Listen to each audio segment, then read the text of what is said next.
Bonsoir à tout le monde. Alors, bienvenue à notre émission de ce jour. Et avant de commencer, j'aimerais d'abord inviter tout le monde, n'est-ce pas, nous aider quand même à s'abonner. Donc, faites un tour en dessous là de notre page, de notre chaîne, pour que vous puissiez vous abonner. Et n'oubliez pas aussi d'appuyer sur j'aime et les sons la cloche de notification pour ne rien rater en ce qui concerne les prochains numéros que nous allons devoir exposer ici dans notre chaîne. Alors, comme nous l'avions dit, nous sommes une nouvelle chaîne, donc nous avons commencé à développer pas mal de sujets relatifs notamment à la vie familiale. Donc, comprenez, entendez d'abord les problèmes des choix, les problèmes de fiançailles, les problèmes de mariage, mais aussi voilà, la vie du couple, etc. Et jusqu'à la vieillesse, l'éducation des enfants, en passant par évidemment la vie, la sexualité responsable dans les couples. Alors aujourd'hui, nous voulons aborder un terme très capital, qui touche aussi à l'actualité. J'allais dire une actualité permanente. Ça concerne les 4 manières pour une fille d'obtenir le mariage. 4 manières. Alors, nous sommes partis des quelques exemples puisés dans la Bible pour illustrer en fait ces 4 manières, hein, n'est-ce pas, pour une fille d'obtenir le mariage. Eh bien, vous savez, de nos jours, obtenir le mariage, c'est une préoccupation vraiment majeure, présente pour toutes les filles célibataires. Eh bien, nous attendons ça et là, ben voilà, les statistiques la population mondiale démontre qu'il y a plus de femmes que des hommes. Donc, vous comprenez par là qu'il y a un problème, il y a un problème sérieux. Ça en défie, hein, ça en défie en tout cas dans les rangs voilà, des filles, des femmes célibataires, etc. Alors, vous savez que avant le mariage, évidemment, on va dire, la fille n'a pas d'effort à fournir, elle n'a qu'à attendre n'est-ce pas, allez, son Boaz, allez, l'oiseau rare qui va venir pour, n'est-ce pas, la détecter et puis, pouf, c'est parti. Ben, loin de là. Parce que la réalité aujourd'hui nous prouve le contraire. Alors, il y a 4 manières que je vais devoir développer aujourd'hui qui peuvent aider les filles célibataires, n'est-ce pas, à allez, maximiser leurs chances, hein, n'est-ce pas, et leurs chances d'obtenir un mariage. Et puis, non seulement ça, maximiser aussi la chance de, voilà, d'avoir un mariage alors qui répond vraiment à leur destinée. Alors, la première manière, je dirais, une fille peut obtenir le mariage par ce que j'appelle la grâce. Une grâce. La grâce. Et bien évidemment, vous avez aujourd'hui beaucoup de femmes qui sont entrées dans le mariage sans rien, alors rien forcer. Il y en a même qui sont entrés dans le mariage, alors un bon mariage, hein, en tout cas, toute petite. Donc, voilà, 18, 19, 20, 22 ans, 23 ans, et voilà. Elles n'ont, elles n'ont fourni aucun effort. Aucun effort. Le mariage est allé les trouver parfois chez elles. Donc, alors, cette grâce-là est fondée sur quoi? Ça peut être la beauté. Et parfois, il y a, on ne saurait même pas expliquer. C'est juste comme ça. Une grâce. Une grâce. Alors, il y a d'exemples dans la Bible, vous voyez Rachel. Rachel. Rachel était chez elle. Mais il y a un homme qui est venu, et puis paf, l'homme est tombé sous le charme de Rachel, et puis c'est parti. Et Rachel a obtenu ces mariages-là. Et puis c'est parti comme ça, avec en toute facilité. Hein, toute facilité, à cause de quoi? À cause de la grâce. À cause de la grâce. Ben, je dirais aussi à la fille de Saül, qui est devenue l'épouse de David. Est-ce qu'elle a fourni un quelconque effort? Loin de là. Elle était chez elle à la maison. Il a fallu qu'il y ait un David et voilà pour que cette fille ait la chance d'obtenir le mariage. Donc, sans effort, ben voilà, c'est la grâce, c'est comme ça. Il y en a aussi, hein, comme vous par exemple, vous n'avez pas forcé les choses. Il y en a comme ça, ceux qui ont la grâce, vous restez juste chez vous. Et bien voilà, les mariages viendront vous trouver là-bas.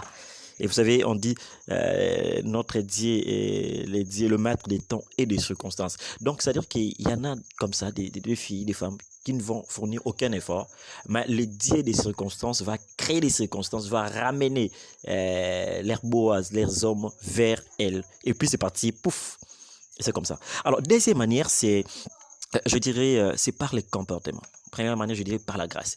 Les comportements. Une fille peut aussi obtenir le mariage grâce à son bon comportement.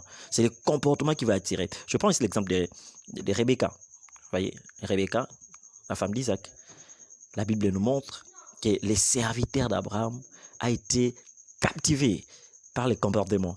Alors quand je parle de comportements ici, je vois, évidemment, il y en a plusieurs que les hommes recherchent. La politesse, le courage, l'intelligence, l'humilité, la serviabilité, la soumission. Vous voyez, une fille comme Rebecca, si vous êtes Rebecca, si vous restez chez vous, vous n'aurez pas le mariage. Il faut faire preuve de du courage, attirer. Vous voyez, quand les serviteurs d'Abraham ont vu comment cette femme était courageuse, comment elle était serviable, alors, paf, c'est parti, il a dit, voilà, c'est elle. Voyez-vous? Troisième manière, je vais parler de la loi de la nature ou la coutume. Une femme peut obtenir le mariage grâce à la loi de la nature ou la coutume. Voyez-vous? Ou la coutume, comme ça. Je prends l'exemple de Léa. Léa, la sœur à Rachel. Jacob voulait épouser d'abord et uniquement Rachel. Mais la coutume a imposé alors une autre réalité. Il a fallu d'abord que Léa, l'aînée, soit épousée. Et puis voilà, il y en a comme ça. Et vous voyez, il y a des filles comme ça. Tu restes chez toi à la maison. Mais il y aura un homme qui a parcouru les villes, c'est pas moi le quartier, à la recherche d'une femme de sa tribu, par exemple. Voyez-vous, de sa tribu. Et il se fera que, voilà, toi, tu seras la femme qu'il recherche. Et grâce, juste comme ça. Alors la nature, juste, ta coutume, juste ta tribu là, c'est ce qui va te donner le mariage. Voyez-vous? Tu ne vas rien forcer, tu verras l'homme lui-même venir chercher. Moi, en fait, je voudrais épouser une femme qui soit Mukongo, qui soit Mungala, qui soit Muluba, qui soit Moussaïl, etc. Juste à cause de ça. Et puis paf, c'est parti. Et enfin, il y a, j'allais dire, une femme peut aussi obtenir le mariage par le courage, le goût du risque, la compétition ou le combat. Je prends l'exemple d'Esther. Voilà. Esther a fait preuve de quoi? Du risque. A fait preuve de courage. Alors, il y en a aussi des femmes comme Esther dont leur mariage sera combattu ou qui va nécessiter beaucoup d'efforts. Beaucoup d'efforts. Il faut combattre.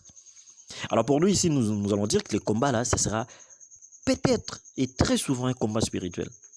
Il y en a comme ça qui sont victimes, des femmes qui sont victimes des liens, qui sont victimes d'un sorcellement, qui sont victimes d'envoûtement, qui sont victimes des sémences sataniques, familiales, etc. Donc, pour elles, pour cette catégorie de femmes-là, c'est la prière ou rien. Le combat ou rien. Tu peux beau être belle, avoir un bon comportement. Les hommes viendront, ils vont partir. Pourquoi? Parce que ton problème, il faut arracher.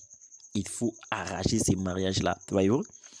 Donc, si vous êtes Esther, comprenez que votre mariage est combattu, vous avez intérêt à combattre, à gêner, à prier, à faire des sacrifices, tout ça. Et ça, alors je veux dire, c'est votre sort. Vous n'avez pas à vous plaindre parce que la nature, sinon Dieu l'a décidé ainsi. Donc voilà, je vais terminer par là pour dire 4 manières d'obtenir le mariage. Soit vous êtes Rachel, vous n'avez aucun effort à fournir. C'est la grâce. L'homme viendra te chercher, même chez toi à la maison, même chez vous à l'église. Aucun effort. Soit vous êtes Rebecca, là, il faut attirer par les comportements. Soit vous êtes Léa, là c'est la loi de la nature, la coutume, juste votre coutume là. Il y a des hommes qui cherchent les femmes Luba comme toi. Il y a des hommes qui cherchent les femmes Congo comme toi. Il y a des hommes qui cherchent les femmes Moussaïl comme toi. ils viendront. Tu n'as aucun effort à fournir. C'est pourquoi vous attendrez. Ah ben voilà, il y avait un monsieur qui avait sa copine, ils ont passé beaucoup de temps. Mais à un moment, l'homme a cassé. Pourquoi? Parce que la famille a exigé qu'il épouse uniquement la femme de sa tribu. Et c'est comme ça. Et toi, tu seras là, ben voilà, chanceuse, on tombe sur toi. Et puis, ben voilà, il y a. En fait, soit tu es Esther. Toi, ton mariage, tu dois risquer. Imaginez, Esther était juive, était étrangère. Allez-y comprendre. Mais elle a pris les risques. Elle a pris les risques d'aller compétir. Donc, il y en a des filles comme ça. Pour obtenir les mariages, tu dois lutter. Il y aura même ton fiancé là aura, tu auras peut-être beaucoup de rivales. Tu vois, ton fiancé sera peut-être infidèle. Tu dois combattre, tu ne dois pas lâcher. Tu peux quitter même 10 hommes. Pourquoi? Parce que non, c'est lui qui m'a trompé. Mais ça, c'est ton sort. Toi, tu dois combattre pour arracher les mariages. Donc, ça nécessite vraiment un effort de ta part. Voilà, nous sommes vers la fin. Je pense que vous avez aimé cette petite vidéo et puis ces petits enseignements. Les autres viendront. Alors, nous allons vous inviter parce que nous devons lancer beaucoup de thèmes. Les choix, les fiançailles, les mariages, le conflit, l'infidélité, etc. Tout ça. Mais nous voulons qu'à ce que vous puissiez vous abonner. Donc, n'oubliez pas de vous abonner, de partager, d'inviter les amis et de marquer aussi les j'aime pour nous aider quand même à progresser et puis à vous offrir d'autres enseignements. Merci beaucoup. Bonne soirée. Que Dieu vous bénisse. À la prochaine. Ciao, ciao, ciao, ciao.